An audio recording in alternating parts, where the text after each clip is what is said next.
Hello everyone, I welcome you all in this lecture. In this lecture I am going to talk about the different methods of measurement of dispersion or variability of the data. Dispersion means that I have already told you in the earlier lecture also that how much the data given is spreaded or variable, how much differences are there among the observations.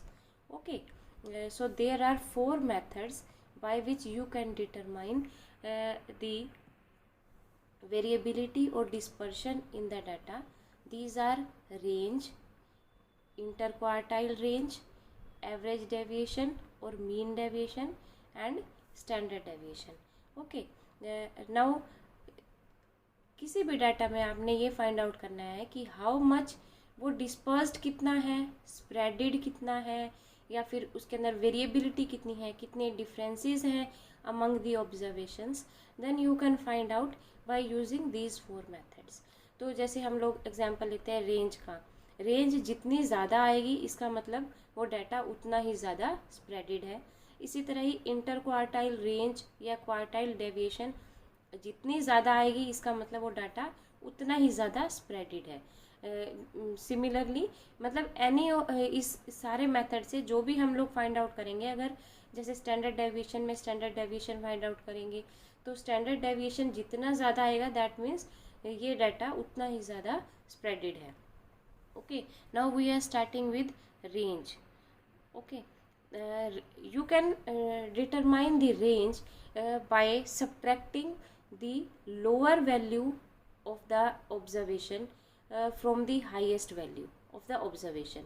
जैसे कि we will determine here the range for all types of data. मतलब या आपके पास individual series में हो data, continuous series में हो, discrete series में हो, तो सारी तरह के डाटा में आप रेंज कैसे डिटरमाइन करेंगे वो सब हम लोग यहाँ पे डिस्कस करेंगे. ठीक है. नाउ सबसे पहले मैं एग्जांपल ले रही हूँ of individual series. Here I have taken two data sets. ये दोनों डाटा सेट्स किसकी हैं? इंडिविजुअल सीरीज की. तो suppose in the first data set the different observations are 4 4 4 4 4. Okay, the lowest observation here is 4 and highest observation is also 4. Okay, तो अगर हम लोग लोएस्ट ऑब्जर्वेशन को हाईएस्ट ऑब्जर्वेशन में से माइनस करेंगे तो हमारे पास क्या आएगा? 0. दैट मीन्स इस वाले डाटा की रेंज क्या आई हमारे पास? 0. तो इसके अंदर वेरिएबिलिटी और डिस्पर्शन बिल्कुल नहीं है. That is completely uniform data. Okay, now अगर हम लोग यही सेकेंड एग्जाम्पल लेते हैं ऑफ इंडिविजुअल सीरीज. इस सीरीज में अगर आप डिफरेंट वैल्यूज देखो तो क्या क्या है? These are 1 4 4 4 7. Okay, the lowest value is 1, highest value is 7. तो आप 7 में से 1 को माइनस करोगे टू डिटरमाइन द रेंज, तो आपके पास क्या आएगी? 6. तो यानी कि data sets second data set is more variable और more dispersed as compare to first data set. Okay, in this way you can determine range for individual series data. Okay, तो अगर हम लोग सेकेंड अगर हम डिस्क्रीट सीरीज की बात करते हैं तो डिस्क्रीट सीरीज में आपको डाटा किस तरह से दिया होगा? There will be one variable and frequency. Frequency का मतलब होता है कि ये डिफरेंट जो ऑब्जर्वेशंस है, ये डिफरेंट जो वेरिएबल्स हैं वो डाटा में कितनी बार रिपीट है. जैसे 10 जो है डाटा में 5 टाइम्स रिपीट हुआ है, 11 जो है 7 टाइम्स रिपीट हुआ है. तो ये फ्रीक्वेंसी तो क्या है? रिपीटेशन. ओके, तो एक्चुअल चीज़ क्या है डाटा के अंदर? दिस इज दीज ऑब्जर्वेशंस और वेरिएबल्स. तो अगर आप यहाँ पर अगर रेंज फाइंड आउट करना चाह रहे हैं इस डाटा के अंदर तो आप कैसे फाइंड आउट करोगे? You have to only consider the value of variable. आपको फ्रीक्वेंसी कंसीडर नहीं करनी है. ओके, तो रेंज आप कैसे फाइंड आउट करोगे? Maximum value of variable minus minimum value of variable. जैसे इंडिविजुअल सीरीज में आपने क्या किया था? जो मैक्सिमम वैल्यू ऑब्जर्व की थी उसमें से मिनिमम माइनस कर दी थी. यहाँ पर भी आप इसको इसी तरह से ही आप करेंगे कि आप मैक्सिमम में से मिनिमम वैल्यू माइनस कर देंगे। जैसे इन ऑब्जर्वेशंस में हम लोग देख सकते हैं मैक्सिमम वैल्यू क्या है 15 और मिनिमम वैल्यू क्या है 10। तो आपको जस्ट क्या करना है, to find out the range 15 में से 10 माइनस कर देना है, then you will get range is equal to 5। Okay, अब एक और चीज आप यहीं पर ही एक और चीज भी आप डिटरमाइन कर सकते हो, that is coefficient of range. Coefficient of range को आप कैसे डिटरमाइन कर सकते हो, आपने मिनिमम और मैक्सिमम वैल्यू का डिफरेंस लेना है divided by sum of maximum and minimum value. Okay, तो वेरी सिंपल सा ये फॉर्मूला है। तो आपने ऊपर क्या लिया, maximum value was 15 in the data, okay, minimum value क्या थी 10 थी। तो इन दोनों का डिफरेंस अगर हम लेंगे तो ये हमारे पास क्या आएगा, इट इज़ 5, 15 माइनस 10, और अगर इन दोनों का एडिशन लोगे तो 25। तो here you will gate coefficient of range 0.2। Okay, तो जो भी आपके पास एग्जाम्स में आएगा तो वहाँ पर वो किसी भी डाटा की रेंज भी पूछ सकते हैं, कोफिशिएंट ऑफ रेंज भी। तो you can determine both of these. Okay, now अब अगर हम लोग कॉन्टिन्यूस सीरीज डाटा की बात करते हैं तो here I have taken an example, this is continuous series data. इसमें भी अगर आपको रेंज डिटरमाइन करनी है तो आपने फ्रीक्वेंसी को कंसीडर नहीं करना, you have to consider only the variable. Okay, तो आपने यहाँ पर भी क्या करना है, मिनिमम वैल्यू ऑफ वेरिएबल को मैक्सिमम वैल्यू ऑफ वेरिएबल में से माइनस करना है। यहाँ पर अगर आप मिनिमम वैल्यू देखो तो यहाँ पर क्या है 0, ओके, और मैक्सिमम वैल्यू क्या है 49। तो आपने सिंपली रेंज कैसे फाइंड आउट करनी है, maximum value minus minimum value, है ना। Maximum value is 49, minimum value is 0, तो आपके पास रेंज क्या आ गई 49। तो यानी कि ये 49 नंबर्स है कि जिसके अक्रॉस विच ये पूरा की पूरा डाटा स्प्रेडेड है, ठीक है। इसके अंदर जितना भी डाटा है वो 0 से लेकर 49 तक सारे नंबर्स इसके अंदर इंक्लूडेड है। अगर आप इस सीरीज को देखो तो आपको ये पता चलेगा कि हमने देखो ये फर्स्ट वाले, अगर आप फर्स्ट में देखो तो 0 to 7 सारे नंबर्स इंक्लूडेड हैं, 7 to 14 में 14 तक सारे नंबर्स आ गए। तो यानी कि ये पूरा डाटा 0 to 14 नंबर्स तक ये पूरा स्प्रेडेड है। ओके, तो हम लोग यही चीज़ फाइंड आउट कर रहे हैं। तो आपने simply maximum value of variable में से मिनिमम वैल्यू माइनस कर दी, तो ये आपके डाटा की रेंज आ गई। ओके, एंड इसी केस में आप लोग कोफिशिएंट भी डिटरमाइन कर सकते हो। अगर आपका क्वेश्चन में पूछा गया है तो आपने क्या करना है, मैक्सिमम वैल्यू में से मिनिमम वैल्यू माइनस करनी है divided by maximum value plus minimum value. Okay, तो यहाँ पर मैक्सिमम इज 49, 49 माइनस 0, 49 प्लस 0, तो आपका 49 by 49 is equal to 1।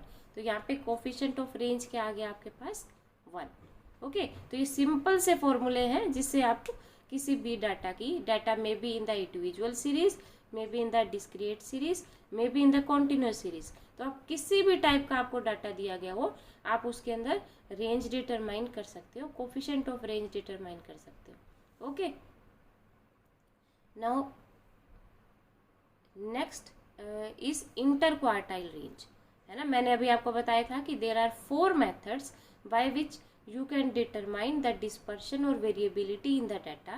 These 4 methods are range, interquartile range, mean deviation and standard deviation.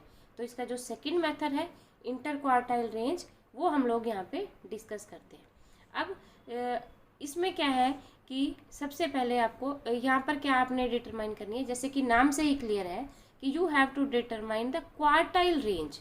तो आपको पहले क्वार्टाइल ज़रूर पता होना चाहिए। तो आपको जो भी डाटा दिया गया और उसमें आपको क्वार्टाइल रेंज पूछी गई है, या तो वो क्वार्टाइल्स की वैल्यू देंगी, अगर आपको नहीं दी गई है तो आपको पहले क्या है क्वार्टाइल्स फाइंड आउट करने पड़ेंगे, ठीक है। तो quartiles, how can you determine quartiles for the given data may be in the individual series, discrete series, continuous series. तो मेरे जो अर्लियर वीडियोज़ हैं उसमें मैंने ये सब एक्सप्लेन किया है कि आप क्वार्टाइल्स कैसे डिटरमाइन करोगे। तो आप पहले उन वीडियोस को देखिए। इफ़ यू जब आपको ये सब क्वार्टाइल्स अगर डिटरमाइन करने आ जाए उसके बाद आप इस वीडियो को देखिए।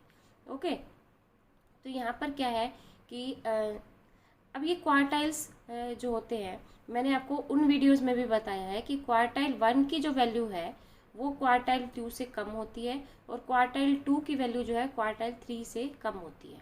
जैसे यहाँ पर मैं एक एग्जांपल लेती हूँ। सपोज यहाँ पर 1 to 10 नंबर्स जो है आर देयर, है ना, 1 to 10। ओके, क्वार्टाइल 1 कहाँ पर लाई करता है? एट यहाँ पर लाई करता है, ये इस तरह से लाई करता है कि below it 25% of the values जो है लाई करती है। तो यहाँ पर क्या आएंगी? 2.5 पर ये लाई करेगा। ओके, कौन से पोजीशन पे लाई करेगा? अगर 1 से 10 तक अगर हम नंबर लेते हैं तो ये 2.5 पे लाई करेगा। क्वार्टाइल 2 जो है कहाँ पे लाई करेगा? 5 पर लाई करेगा। 5 का मतलब है कि below it 50% of the values lies, above it 50% of the values lies. Okay, तो थर्ड क्वार्टाइल कहाँ पर लाई करेगा? 7.5 पे।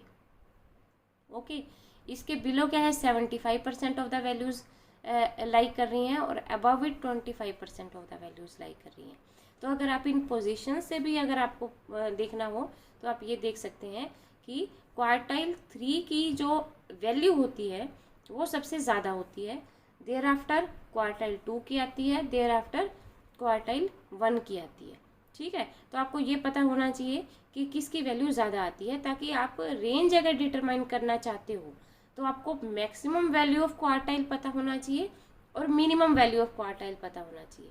ठीक है, तो यहाँ पर मैक्सिमम क्वार्टाइल कौन सा हो गया? Q3, और मिनिमम क्वार्टाइल क्या हो गया? Q1। ठीक है, तो आप inter quartile range you can determine by using a simple सा फॉर्मूला कि maximum quartile minus minimum quartile. ठीक है, तो इससे आप डिटरमाइन कर सकते हो क्वार्टाइल डेविएशन या इंटर क्वार्टाइल रेंज। ओके, यहाँ पर मैंने एक एग्जांपल लिया है कि सपोज आपके पास कोई भी न्यूमेरिकल दिया हुआ है, उसमें आपने क्वार्टाइल्स पहले फाइंड आउट कर लिए और वो क्वार्टाइल्स आपकी क्या आए? क्या क्वार्टाइल 3 आया 15, क्वार्टाइल 1 आया 5। ओके, तो आप इंटर क्वार्टाइल रेंज कैसे करोगे? 15 minus 5 is equal to 10। Okay, तो इसी तरह से you can also determine the quartile deviation also. Quartile deviation कैसे फाइंड आउट करोगे? यहाँ पर भी मैक्सिमम माइनस मिनिमम, जैसे आपने रेंज डिटरमाइन करी थी, मैक्सिमम प्लस मिनिमम। ओके, तो यहाँ पर आपका अगर मैं ये एग्जांपल लेती हूँ तो इसमें क्या है कि maximum quartile minus minimum quartile, maximum quartile plus minimum quartile, so you will gate 0.5। तो इस तरह जो भी आपका न्यूमेरिकल आपको सोल्व करने के लिए दिया जाएगा उसमें इंटर क्वार्टाइल रेंज भी पूछ सकते हैं, कोफिशिएंट ऑफ क्वार्टाइल डेविएशन या इंटर क्वार्टाइल रेंज भी पूछ सकते हैं। तो you can determine these all by using these simple formulas. Okay, now these are what are the advantages of determining range। इस वाले मेथड से हम लोग फाइंड आउट कर रहे हैं कि किसी भी डाटा के अंदर कितना डिस्पर्शन है, कितनी रीजन तक वो फैला हुआ है। ठीक है, डिस्पर्स्ड है, कितना वेरिएबल है। तो ये वाला जो हमारा मेथड है इसके क्या एडवांटेजेस हैं कि पहला मेथड तो है कि it is very much easy to determine range. आपको जस्ट क्या देखना है, आपको जो भी डाटा दिया गया हो इंडिविजुअल सीरीज में, डिस्क्रीट में, कॉन्टिन्यूस में, आपको ओनली वेरिएबल को कंसीडर करना है और मैक्सिमम और मिनिमम को देखकर आपको सिंपल सा फॉर्मूला लगाना है, मैक्सिमम माइनस मिनिमम, है ना। तो रेंज को डिटरमाइन करना कितना ईजी है। Okay, so this is first advantage. और second is its units are same as that of units of variable measure. तो जो भी आपको न्यूमेरिकल दिया जाएगा उसमें जो भी वेरिएबल होगा, सपोज वहाँ पर आपने कोई भी किसी चीज़ की लेंथ जो है डिटरमाइन की है ना, तो वो आपकी लेंथ आएगी मीटर्स में।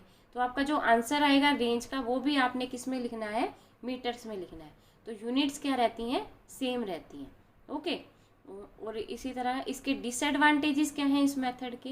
एक तो क्या है कि ये वाला जो डाटा है ये ओनली लोएस्ट और हाईएस्ट वैल्यू को कंसीडर करता है, बाकी किसी वैल्यू को कंसीडर नहीं करता, है ना। इसके फॉर्मूला में आप क्या करते हो? Highest minus lowest observation. जैसे कि मैं यहाँ पे 2 तरह के डाटा सेट्स लिख रही हूँ, दैट इज़ 1 4 4 7, ओके, और दूसरा डाटा क्या लिख रही हूँ 1 4 3 7। अगर इन दोनों डाटा की आप रेंज निकालते हो तो आपके पास क्या आएगी 7 - 1 0, पहले वाले डाटा की आएगी 7 - 1 6, है ना। फर्स्ट डाटा की रेंज कितनी आएगी 6, सेकेंड वाले डाटा की भी रेंज कितनी आएगी 6, है ना। तो बीच में ये डाटा जो है एक दूसरे से डिफर कर रहा है, इसमें तो यहाँ पर 4 है, यहाँ पर 3 है, तो ये इन दोनों डाटा को डिस्टिंग्विश नहीं कर पाया एक दूसरे से, है ना। तो यानी कि ओनली ये किसको कंसीडर करता है, लोएस्ट और हाईएस्ट ऑब्जर्वेशंस को, बाकी ऑब्जर्वेशंस को कंसीडर नहीं करता। तो हम 2 डाटा सेट्स को प्रॉपरली कंपेयर नहीं कर पाते इससे, okay. Next point is also same, it only depends upon extreme observations. Extremes का मतलब होता है जो बिल्कुल कॉर्नर वाली ऑब्जर्वेशंस होती हैं, that is which observation is minimum और विच ऑब्जर्वेशन इज मैक्सिमम, ओनली उन्हीं को कंसीडर कर रहा है, बाकी किसी को ये कंसीडर नहीं कर रहा। अंदर डाटा कितना ही वेरिएबल हो गया, कितना वेरिएबिलिटी आ गई उसके अंदर, वो सब इसने कंसीडर ही नहीं किया, ओके। तो ये इसका एक डिसएडवांटेज हो गया। इसी तरह it can not be calculated in open and observations. Open and observations का क्या मतलब है कि सपोज इस तरह का आपके पास डाटा है जिसके अंदर इनफाइनाइट नंबर ऑफ ऑब्जर्वेशंस आ रही हैं, डेट मीन्स बहुत सारी ऑब्जर्वेशंस आ रही हैं, है ना। तो आप इतने आगे तक नहीं जाओगे, आप कहीं ना कहीं वो पैटर्न छोड़ दोगे, है ना, इनफाइनाइट तक तो निकाल नहीं सकते। तो इस तरह के ऑब्जर्वेशंस में आपको मैक्सिमम वैल्यू का पता ही नहीं चलेगा, मैक्सिमम वैल्यू का नहीं पता चलेगा तो आप रेंज नहीं फाइंड आउट कर सकते। तो इस तरह का डाटा कितना डिस्पर्स्ड है, उसके अंदर कितनी वेरिएबिलिटी है, ये आप लोग डिटरमाइन नहीं कर सकते बाय यूजिंग रेंज और या फिर इंटर क्वार्टाइल रेंज, ओके। तो in this video I have discuss 2 methods, that is range and inter quartile range. In my next video we will discuss our third method of measures of dispersion, that is mean deviation. Okay, thank you.